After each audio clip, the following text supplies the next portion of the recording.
Welcome to NS TV. నేను రాజీవ్. ముందుగా headlines చూద్దాం. నా పేరు ఐశ్వర్య. నేను ఇప్పుడు 9వ తరగతి చదువుతున్నాను. మా పాఠశాల ప్రభుత్వ ఉన్నత పాఠశాల. మా పాఠశాల తరఫున మేము ఈరోజు ప్రజాకవి కాళోజీ గారి సినిమాకు వెళ్ళాము. ముందు మాకు కాళోజీ గారి గురించి కొద్దిగా మాత్రమే తెలుసు. ఆ సినిమా చూశాక మాకు ఎన్నో చైతన్యవంతమైన విషయాలు మాకు తెలిసాయి. ముందుగా అతను ఎన్ని కష్టాలు పడ్డా, ఎన్ని కొత్త పరిచయాలు ఎదురైనా, ఎవరు అతనిని ఏమన్నా, తన కవిత్వాలను ఎంత కిచ్చపరిచినా తను ఆగకుండా తన ఉద్యమాన్ని ఇంకా కొనసాగిస్తూ ఇంకా కొన్ని కొత్త కవిత్వాలు రాస్తూ ప్రజలకు చైతన్యం నింపుతూ అతను ఇంకా మంచి కథలను రాయగలిగారు. ఇంకా అతను తన వాడుక భాషలోనే రాస్తే ఇదే కరెక్ట్, అప్పుడు అందరికీ ఇంకా మంచిగా తెలుసుకోగలుగుతారని వాడుక భాషలోనే ప్రజలకి తెలియజేశారు. ఈయన ఒక ముక్కు సూటి మనిషి. అంటే తనకి అనిపించింది చెప్పేవాడు, చేసేదే చెప్పేవాడు, చెప్పేదే చేసేవాడు. ఎన్ని ఎదురైనా అతను ఆగేవాడు కాదు, ఎవరేమన్నా అతను విడిచిపెట్టేవాడు కాదు. బ్రిటిష్ వాళ్ళని ఎదిరించి దమ్ముంటే నన్ను కాల్చమని, నా చేతులు నరికేయమని భయపడకుండా చెప్పేవారు. అతని వల్ల మేము ఎన్ని మన మనసులో మనకి అనిపించినా, ఎన్ని బాధలున్నా ఆగకుండా ఇతరులకి చెప్పాలని మేము తెలుసుకోగలిగాం. అతను తూటాలను మాటలుగా అల్లేవాడు, కవిత్వంగా అల్లేవాడు. తూటాలను కవిత్వంగా అల్లేవాడు. ఇంకా సినిమా మొదట్లో మనకు అతడే అక్షరాల అనే ఒక గొప్ప పాటతో మన ముందుకు వచ్చారు. అందులో కాళోజీ గారి గురించి, అతని జీవిత చరిత్ర గురించి కొద్దిగా మనకి ఇవ్వడం జరిగింది. దీంతో మేము ఇంకా చూడాలన్న ఉత్సాహం మాలో ఇంకా నిండిపోయింది. ఇంకా మేము ఆనందంతో కొత్త విషయాలను తెలుసుకున్నాం. ఎన్ని ఆటంకాలు ఎదురైనా ఆగకుండా ఉండాలని తెలుసుకున్నాం. ఆనాటి ఉద్యమాలు ఎలా ఉండేవో, ఆనాటి కాలంలో ఎలా ప్రవర్తించేవాడో తెలుసుకోగలిగాము. ఇంకా అతనికి పద్మవిభూషణ్ అనే పురస్కారం కూడా లభించింది. అతన్ని తన కోసం కాకుండా ఇదొక గొప్ప అనుకోకుండా చూసి ప్రజలకి అంకితం చేశాడు. దాన్ని ఒక అవార్డు లాగా, ఒక చిన్న అవార్డు లాగానే తీశాడు తప్ప అది అతనికి ఇంకా ఉపయోగపడుతుంది, ఒక గొప్ప కవిని అని పొంగిపోలేదు. ఇంకా అతని ద్వారా ఇంకా మేము తెలుసుకోవాలనుకుంటున్నాము. అతని కవిత్వం రాగే మేము కూడా భవిష్యత్తులో ఇంకా గొప్పవి నిర్మించాలనుకుంటున్నాము. ఇంకా మా భాషని వాడుకుంటూ అందరికీ తెలియజేయాలనుకుంటున్నాము. ధన్యవాదాలు. చింతలపల్లి మండలంలోని జగన్గూడ సంపన్బోల్ గ్రామంలో బీజేపీ ఆధ్వర్యంలో అటల్ బిహారీ వాజ్పేయి 100 సంవత్సరాల క్రికెట్ టోర్నమెంట్ నిర్వహించారు. ఈ కార్యక్రమానికి ముఖ్య అతిథిగా ఏనుగుల సుదర్శన్ రెడ్డి క్రికెట్ టోర్నమెంట్ ప్రారంభించారు. ఈ టోర్నమెంట్లో 8 టీంలు పాల్గొన్నాయి. ఈరోజు మన మేడ్చల్ నియోజకవర్గం చింతలపల్లి మండలం మన జగన్గూడ గ్రామంలో గ్రామ యువత ఆధ్వర్యంలో పెద్ద ఎత్తున ఈరోజు వాజ్పేయి గారి పేరు మీద ఈరోజు ఈ క్రికెట్ టోర్నమెంట్ ప్రారంభించుకుంటున్నాం. నాతో పాటు మాజీ సర్పంచ్ అన్న విష్ణువర్ధన్ రెడ్డి గారు, మా రాష్ట్ర కార్యవర్గ సభ్యులు సీనన్న గారు, నరేందర్ రెడ్డి అన్న గారు, అన్నితర భావించకుండా వేదికపై ఉన్న పెద్దలందరికీ, యాదగిరి అన్న గారికి, ముఖ్యంగా ఈ కార్యక్రమంలో పాల్పంచుకున్న యువత క్రీడాకారులందరికీ కూడా నా యొక్క ప్రత్యేకంగా అభినందన తెలియజేస్తా ఉన్నాను. ఈరోజు నిజంగా వాజ్పేయి పేరు మీద ఇలా టోర్నమెంట్ నిర్వహించడం అంటే ఒక గొప్ప మనసున్న వ్యక్తులుగా ఈ జగన్గూడ వాసులందరికీ కూడా నేను అనుకుంటున్నా. అయితే మనం ఇక్కడ క్రీడాకారులను ఉద్దేశించి ముఖ్యంగా చాలా మంది సందర్భం నడుస్తుంది. ఇలాంటి క్రీడల వల్ల కూడా దాని నుంచి కొద్దిగా మైండ్ డైవర్ట్ అయ్యి ఇలాంటి కార్యక్రమాలలో పాల్గొంటే కూడా అందరికి మంచిగా ఉంటుందని చెప్పి తెలియజేసుకుంటూ ఈ అవకాశం ఇచ్చినందుకు పెద్దలందరికీ ధన్యవాదాలు తెలియజేసుకుంటాం. ఆ స్థాయి నుంచి ఈరోజు మన ఇండియాకి ఆడుతూ ఉన్నాడు. ఈరోజు మా దగ్గరనే గట్కేశ్వర దగ్గర ఒక అమ్మాయి ఉంటుంది, అన్వితారెడ్డి అని. ఆ అమ్మాయి ఈరోజు ఇప్పటికే ప్రపంచంలో ఉన్న 6 ఎవరెస్ట్ శిఖరాలన్నీ ఎక్కింది. ఒక అమ్మాయి, ఒక రైతు బిడ్డ. అట్లా ఎందుకు చెప్తాం, మనము ఈరోజు చాలా మంది చరిత్ర తెలియని వాళ్ళు చరిత్ర సృష్టించలేడని నమ్ముతలేదు. మీ అందరూ చరిత్రను చెప్పాల్సిన అవసరం లేదు, మీకు కూడా అంత ఇంత అవగాహన ఉంటుంది. దయచేసి ఇక్కడ ఉన్న క్రీడాకారులు సమయాన్ని వృధా చేయదు. ఫస్ట్ ఈ క్రీడల వల్ల మన ఆరోగ్యమే కాకుండా అసంఘిక కార్యక్రమాల వైపు వెళ్లకుండా చూడడం ముఖ్య కారణం ఏంటంటే క్రీడలు.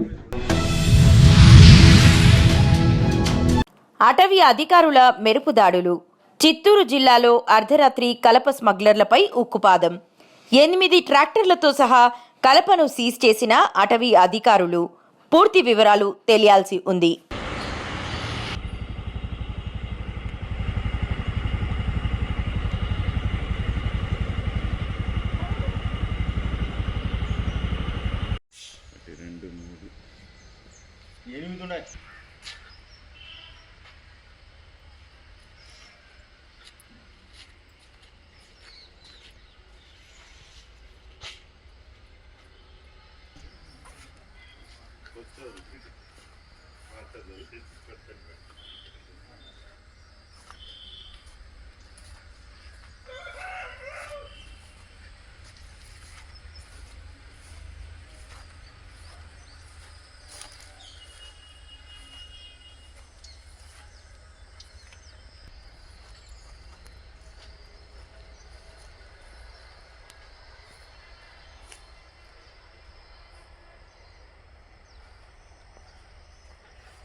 భారత విద్యార్థి federation SFI Satavahana university committee ఆధ్వర్యంలో మెయిన్ గేట్ ముందు ఎస్ఎఫ్ఐ 55వ ఆవిర్భావ దినోత్సవం సందర్భంగా జెండా ఆవిష్కరించి మహనీయుల చిత్రపటాలను పూలమాల వేసి నివాళులర్పించి జెండా ఆవిష్కరణ కార్యక్రమం ప్రారంభించడం జరిగింది.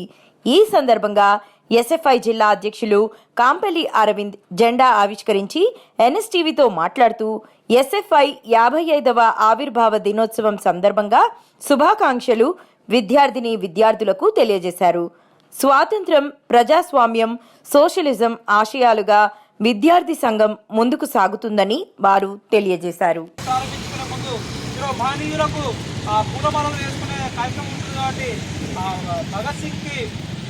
ఎస్ఎఫ్ఐ యూనివర్సిటీ నాయకులు కళ్యాణ్ని పూలమాల వేయవలసిందిగా కోరుతాం.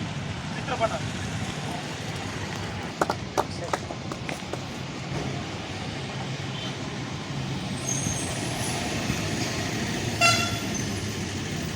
అదేవిధంగా చిత్రపల్లి సుందరయ్యకు తెలుగు డిపార్ట్మెంట్ నుంచి మల్లేష్ని చిత్రపటాన్ని పూలమాల వేయాల్సిందిగా కోరుతున్నాం.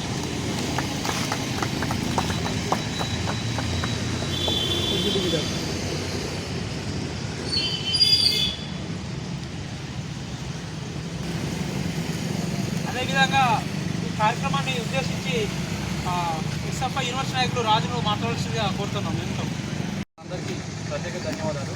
ఎస్ఎఫ్ఐ విద్యార్థుల కోసం, విద్యార్థుల సమస్యలకై, విద్యార్థుల హక్కుల కోసం చాలా పోరాడుతుంది. ఇలాంటి సమస్యలు ఉన్న హక్కుల కోసం ఎస్ఎఫ్ఐ నిరంతరం పనిచేస్తుంది. అమలు చేసిన భావజాలాల్లో నడుస్తామని కోరుకుంటున్నాం. దీనికి ఎవరైనా కూడా ఇప్పుడు 10 సంవత్సరాల నుంచి మీ అందరికీ చదువుతున్నాం, మీ అందరికీ కూడా నార్మల్గా తెలుసు ఎస్ఎఫ్ఐ ఏ విధంగా పనిచేస్తుంది. ఈరోజు ఆవిర్భావ దినోత్సవం ఇక్కడ ఘనంగా జరుపుతున్నాం అంటే కారణం ఈరోజు విద్యార్థుల కోసం మనం నిరంతరం పనిచేస్తున్నాం కాబట్టి ఈరోజు ఇట్లా కార్యక్రమం నిర్వహించుకుంటున్నాం.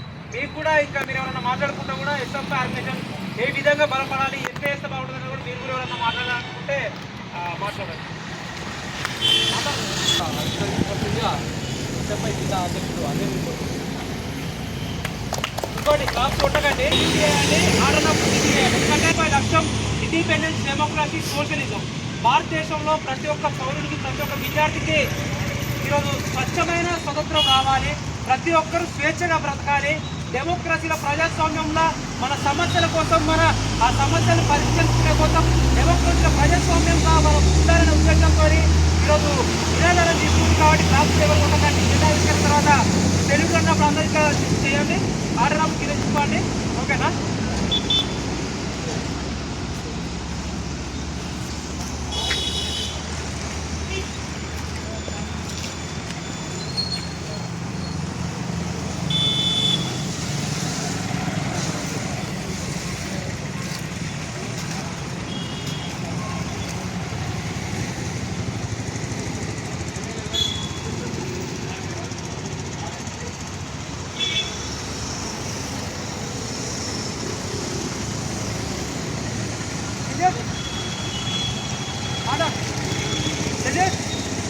ఆర్డర్. సాధిద్దాం అమరవీరులారా మీ ఆశయాలను, సాధిద్దాం అమరవీరులారా మీ ఆశయాలను. జిందాబాద్ జిందాబాద్ జిందాబాద్ జిందాబాద్. సాధిద్దాం అమరవీరులారా మీ ఆశయాలను, సాధిద్దాం అమరవీరులారా మీ ఆశయాలను. ఇండిపెండెన్స్ డెమోక్రసీ సోషలిజం జిందాబాద్, ఇండిపెండెన్స్ డెమోక్రసీ సోషలిజం జిందాబాద్. ఎస్ఎఫ్ఐ జిందాబాద్. పరిష్కరించాలి విద్యార్థుల సమస్యలను, పరిష్కరించాలి విద్యారంగ సమస్యలను. రద్దు చేయాలి న్యూ ఎడ్యుకేషన్ పాలసీని, రద్దు చేయాలి న్యూ ఎడ్యుకేషన్ పాలసీని. ఎస్ఎఫ్ఐ సాధిద్దాం అమరవీరులారా మీ ఆశయాలను, సాధిద్దాం అమరవీరులారా మీ ఆశయాలను. జోహార్ విద్యార్థి అమరులకు, జోహార్ విద్యార్థి అమరులకు. ఇంక్లాబ్ జిందాబాద్, ఎస్ఎఫ్ఐ జిందాబాద్, ఎస్ఎఫ్ఐ జిందాబాద్. ఇండిపెండెన్స్ డెమోక్రసీ సోషలిజం జిందాబాద్, ఇండిపెండెన్స్ డెమోక్రసీ సోషలిజం జిందాబాద్, ఎస్ఎఫ్ఐ జిందాబాద్. ఈరోజు ఎస్ఎఫ్ఐ శాతవాహన యూనివర్సిటీ కమిటీ ఆధ్వర్యంలో ఈరోజు ఇక్కడ గేట్ ముందు కార్యక్రమం నిర్వహించుకోవడం జరిగింది. ఎస్ఎఫ్ఐ జెండా ఆవిష్కరణ నిర్వహించుకోవడం జరిగింది. 54 సంవత్సరాలు పూర్తి చేసుకొని 55వ సంవత్సరాలకి అడుగు పెడుతున్న సందర్భంగా ఈరోజు దేశంలో ఎస్ఎఫ్ఐ విద్యార్థి సంఘం నిరంతరం పోరాడుతుంది. ఇది విద్యార్థుల కోసం పోరాడుతుంది. కులం కోసమో మతం కోసమో పోరాడే విద్యార్థి సంఘం ఎస్ఎఫ్ఐ కాదు. ఎస్ఎఫ్ఐ విద్యార్థుల సమస్యల కోసం, విద్యార్థుల హక్కుల కోసం, వారి పరిష్కారం కోసం పోరాడే ఏకైక విద్యార్థి సంఘం ఎస్ఎఫ్ఐ అని ఈ సందర్భంగా మీకు తెలియజేస్తున్నా.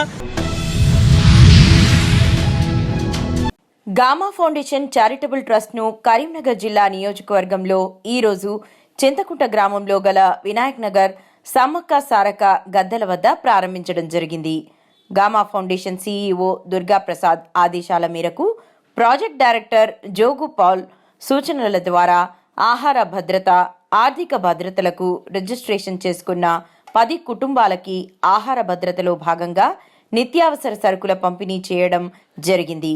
ఈ కార్యక్రమంలో కరీంనగర్ ఉమ్మడి జిల్లా project director Shri Gopikrishna, project director Sravan Kumar, doctor Srinivas, MCO doctor Shankar, Telangana ఉద్యమకారుల రాష్ట్ర అధ్యక్షులు పామోజు రామారావు, చింతకుంట మాజీ ఎంపీటీసీ మోహన్ మరియు లబ్ధిదారులు పాల్గొనడం జరిగింది.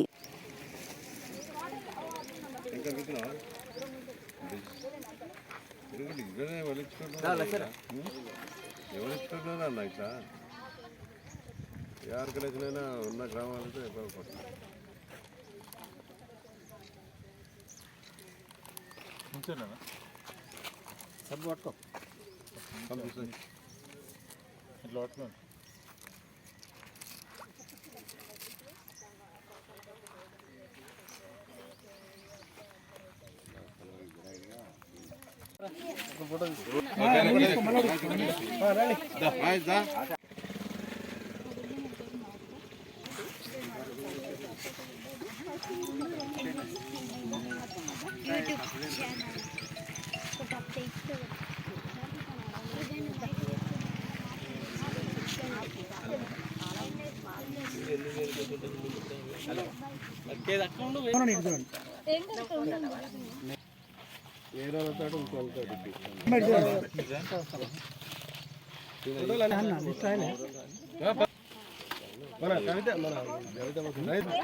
విత్తనాలు చూసిన మహేష్ గారు కదా.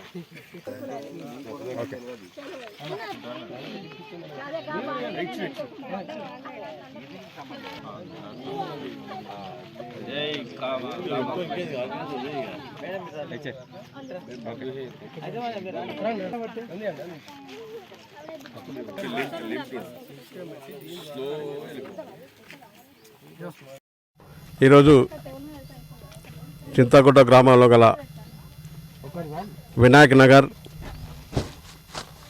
సమ్మక్క సారమ్మ దేవాలయ సాక్షిగా సమ్మక్క సారక్క దేవుని సాక్షిగా ఈరోజు మన చింతకుంట గ్రామంలో గామా ఫౌండేషన్ వారు మన గ్రామానికి రావడం, మన ఈ వినాయక నగర్లో ఉన్న ఎవరైతే నిరుపేదలు ఉన్నారో వారందరికీ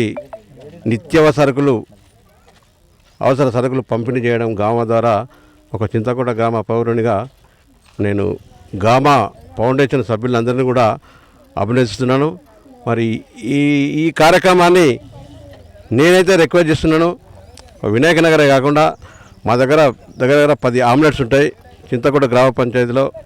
అటు ప్రగతి నగర్ కానీ, శాంతినగర్ కానీ, రాజీవ్ నగర్ కానీ, టీఆర్కే నగర్ కానీ, చింతకుంట హరిజనవాడ కానీ, చింతకుంట గ్రామ పంచాయతీలో రాయగుంటపల్లి అని ఉంటుంది. ఇవన్నీ గ్రామాలలో కూడా కడు పేదవాళ్ళు ఉన్నారు. వాళ్ళందరికీ కూడా మీరు చేతి నచ్చినటువంటి తప్పకుండా వారు కూడా మీ ద్వారా వాళ్ళ కుటుంబాన్ని బలోపేతం చేసుకోవడానికి చాలా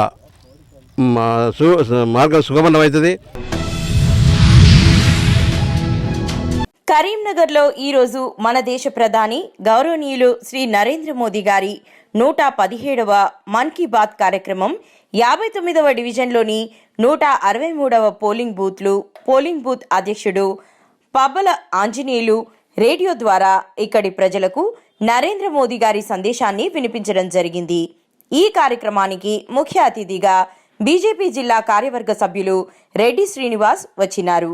మరియు ఈ కార్యక్రమంలో 59వ డివిజన్ బీజేపీ నాయకులు దయ్యాల అశోక్ కుమార్, మేకల నారాయణ, పల్లెం సంజీవ్ కుమార్, పబ్బాల హనుమంతు, మేకల నర్సయ్య మరియు 59వ డివిజన్ బీజేపీ నాయకులు, కార్యకర్తలు పాల్గొన్నారు. दुनिया भर के देशों में इसे सीखने वालों की संख्या लगातार बढ़ रही है.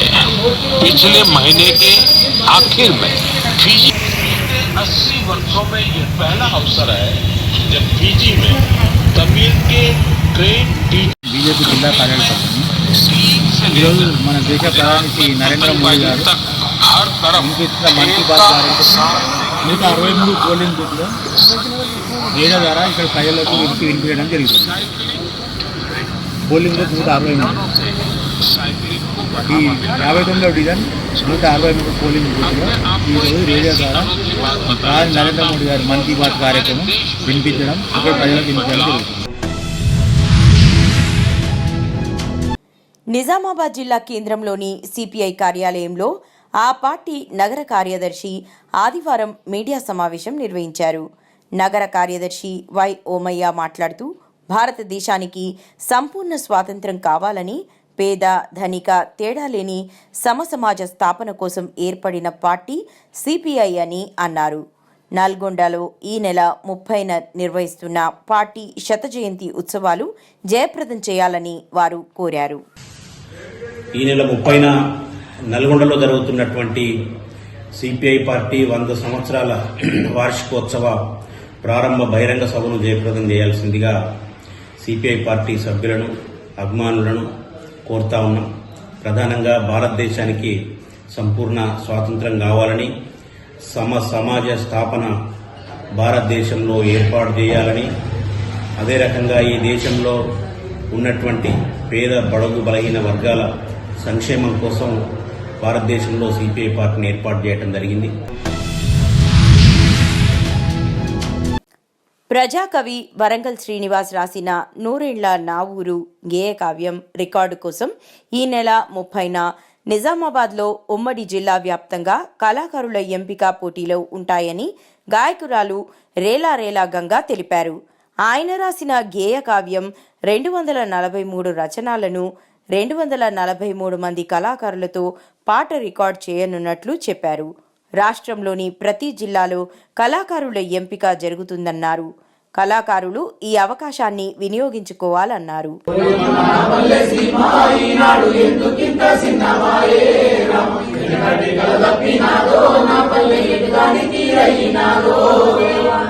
నూరేళ్ల నా ఊరు గేయ కావ్యం నూతన గాయకులకు, ఇంతకు ముందు ఉన్న గాయకులకు ప్రతి ఒక్కరికి ఛాన్స్ ఉంటది. నిజామాబాద్ న్యూ అంబేద్కర్ భవన్ లో 30వ తారీఖు సోమవారం అందరూ కూడా 10 గంటలకు ఇక్కడ వచ్చి మరి మీ గొంతులను ఇక్కడ మరి సెలక్షన్ లో వినిపిస్తే ఈ ఆటలో మరి మీ గొంతులను పాడడానికి వినిపించడానికి అవకాశం ఉంది కాబట్టి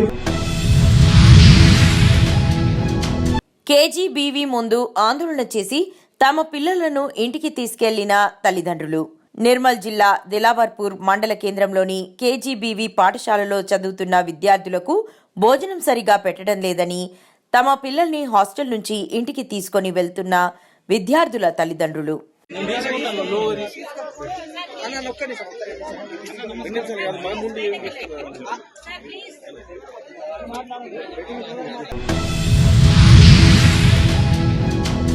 కడప నగరం వైఎస్ఆర్ ప్రెస్ క్లబ్లో ఆంధ్రప్రదేశ్ రెడ్డి సంఘం 2025 క్యాలెండర్ ఆవిష్కరణ చేశారు.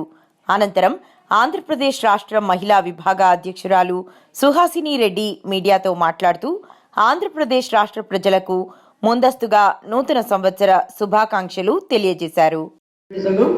గౌరవ అధ్యక్షులు బసవపున్నారెడ్డి గారు మాట్లాడవలసిందిగా విజ్ఞప్తి చేస్తున్నాం.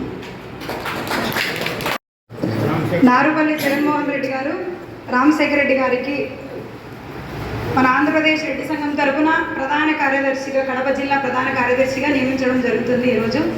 అందుకు శుభాభినందనలు.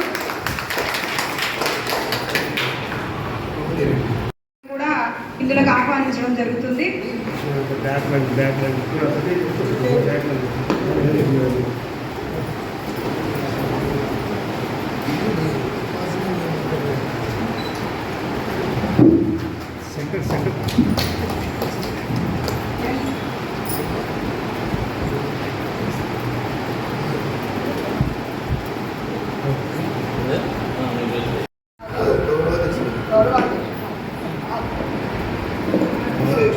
హలో, రాష్ట్ర గౌరవాధ్యక్షులుగా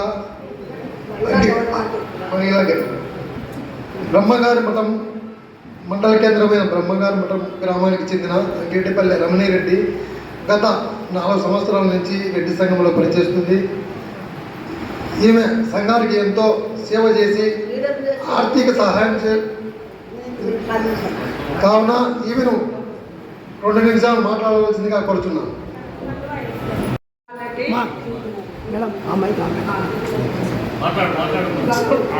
నరేష్ కుమార్ రెడ్డి వాళ్ళ ఫస్ట్ ఈ రెడ్డి సంఘాన్ని అభివృద్ధి చేసింది నేనే. అందరిని చదివించడము చేయడము. తర్వాత ఈయన సురేంద్ర కుమార్ రెడ్డి వచ్చి అందరి గలీజ్ చేసుకున్నాను. చెప్తున్నా, డెవలప్ చేసింది నేనే ఫస్ట్ చేయడం. ఆంధ్రప్రదేశ్ రెడ్డి సంఘం మహిళా గౌరవాధ్యక్షులుగా ఫస్ట్ నుంచి ఉన్నాను నేను. ఈడబ్ల్యూఎస్ రిజర్వేషన్ కానీ మహిళలకు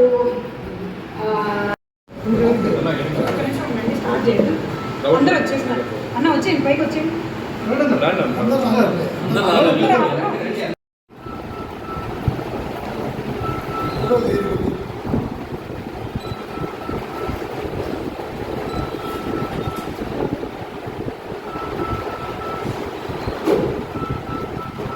చెప్పినంత వరకు అట్లే ఉన్నాడు సార్.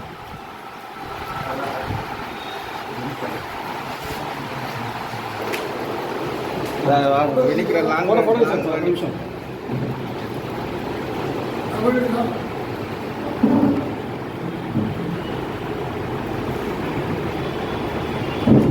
వెనక్కి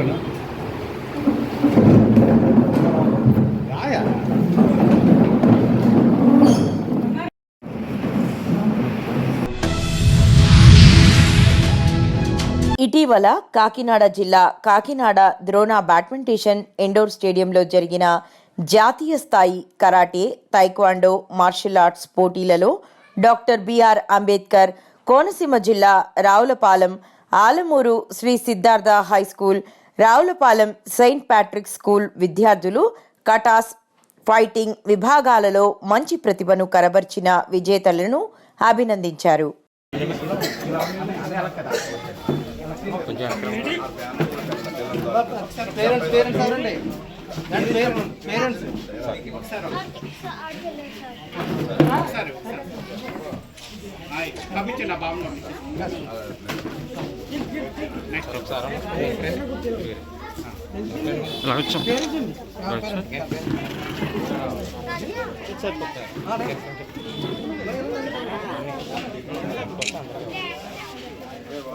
సార్ పంపించండి సరే.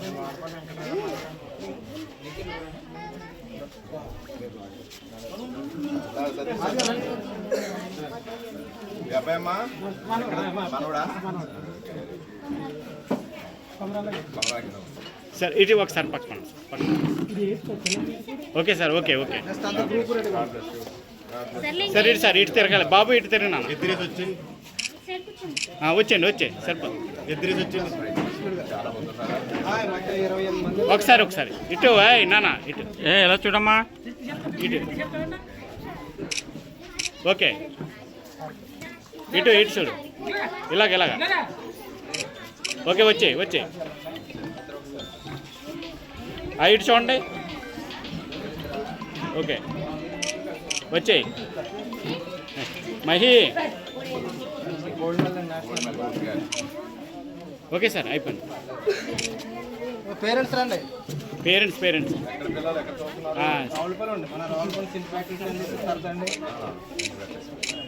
వచ్చండి నెక్స్ట్ పేరెంట్స్ అండి ఇటు చూడమ్మా ఒకసారి అబుల్ గారు సార్ సార్ ఇటు సార్ అయిపోయిందండి రండి next go sir photo next నేను నా దాంట్లో తీస్తాను మీకు అన్ని పెడతాను సార్ ఇటండి అబ్బుల్ గారు మీరు చూడలేదండి సార్ ఓకే సార్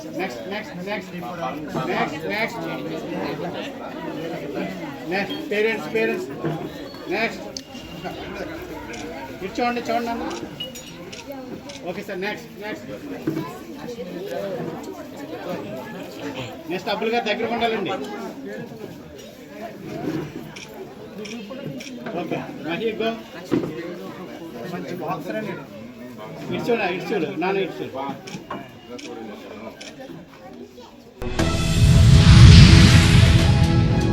నిజామాబాద్ జిల్లా నవీపేట మండల్ ఫకీరాబాద్ కోస్లీ గ్రామం శ్రీ రాజరాజేశ్వర స్వామి ఆలయం ఆదివారం భక్తులు ప్రత్యేక పూజా కార్యక్రమాలు నిర్వహించారు. ఆలయ ప్రాంగణంలోని దేవునికి ప్రత్యేక పూజలు నిర్వహించారు. శ్రీ శ్రీ శ్రీ బాలయోగి కృష్ణ మహారాజ్ గారు శ్రీ రాజరాజేశ్వర ఆలయంలో భక్తులకు బొట్టు పెట్టారు. అనంతరం భక్తులు తీర్థ ప్రసాదాలు అందజేశారు. ఆలయం భక్తులతో కిటకిటలాడింది. అనంతరం అన్నదాన కార్యక్రమం నిర్వహించారు.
నిర్మల్ జిల్లాలో దారుణం. అర్ధరాత్రి బస్టాండ్ సమీపంలో మహిళపై గ్యాంగ్ రేప్. నిర్మల్ ప్రభుత్వ ఆసుపత్రిలో బాధితురాలికి చికిత్స. బాధితురాలిని పరామర్శించిన నిర్మల్ ఎస్పీ డాక్టర్ జానకి షర్మిల మహిళను లాడ్జ్కి తీసుకెళ్లి అత్యాచారం చేసిన ఘటన నిర్మల్లో చోటు చేసుకుంది. నిర్మల్ డీఎస్పీ గంగారెడ్డి మీడియా సమావేశంలో వివరాలు తెలుపుతూ శుక్రవారం రాత్రి ఆటోలో స్పృహ తప్పి పడిపోయిన మహిళను కానిస్టేబుల్ అనిల్, ఆటో డ్రైవర్ ఆమెను ఆసుపత్రికి తరలించారు.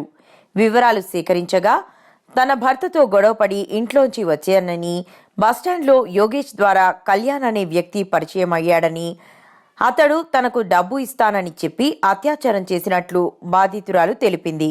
కేసు విచారణ జరిపి తగిన న్యాయం చేస్తామని తెలియజేశారు.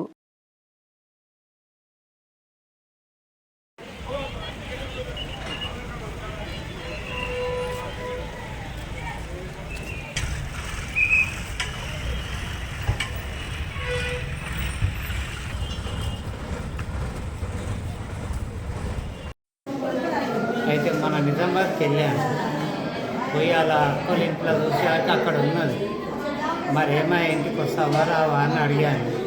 అడిగితే నేను రాను, ఇక్కడనే బతుకుతాను, వెళ్ళిపో, నేను రానన్ను. సరే మంచిది, ఎన్ని రోజులు అయితే అన్ని రోజులకి ముందు నీకు రావాలనిపించినప్పుడే రా. సరే అనుకొని వదిలిపెట్టేసాను. నేను చక్కగా ఇంటికి వచ్చేసాను.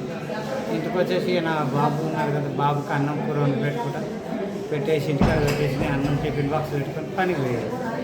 ఇవాళ పొద్దున నాకు తెలిసింది ఇట్లా ఇంటి కథ, ఇట్లా మీ భార్య ఇట్లా పుట్టి చేసి బస్ స్టాండ్లో అని మా మామ కూడా ఫోన్ చేసి చెప్పగానే ఇక్కడ ఎవరు మందలపూర్ సాత్ అమ్మ. వచ్చేటప్పుడు మన ట్యాగ్ చేసి పట్టుకున్నాడు, ఆటోలో తీసుకెళ్ళేది. ఏదో ఖరాబ్ చేసిన 15 నిమిషాలు తెలియదు మాకు తెలియకుండా మేము ఇంటికాడ పడుకున్నాము. ఇట్లా నైట్ పోలీసు వాళ్ళు వచ్చి మాకు ఇక్కడ హాస్పిటల్ తీసుకొచ్చేవారు. మాకు ఏం తెలియకుండా అడుగుతలేము. ఇట్లా సంగతి తగ్గలే.